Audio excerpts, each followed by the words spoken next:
Magandang araw mga pre. Welcome back sa ating channel. Ngayon, excited ako ibahagi sa inyo ang isang napaka-importante hakbang sa pag-aalaga ng ating mga betta fish. Ang paglalagay ng sa extract. Pero bago tayo magsimula, huwag kalimutang mag-like, share, and follow para manatili updated. Tapos na ako mag-water change kaya handa na tayo nilagay ang ating sa extract. Ito ay isang homemade na ako mismo ang gumawa.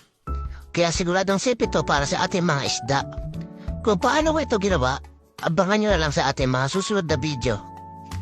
Bakit nga ba mahalaga ang sa extract para sa mga ating mga beta?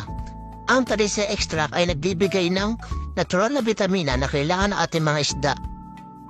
Pagkatapos ng water change, ang paglalagay ito ay nakakatulong upang mabawasan ng stress ng mga betta fish at nakakatulong din ito sa pagpapatingkad ng kulay at mas masigda sila pagkatapos mo ito malagyan ng sa extract.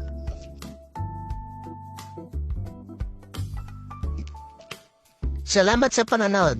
Kung nagustuhan niyo ang video na ito, huwag kalimutan mag-like and share at follow. At kung may mga tanong kayo tungkol sa pag-iisda, i-comment lang sa baba hanggang sa mga susunod na video. Happy fish keeping!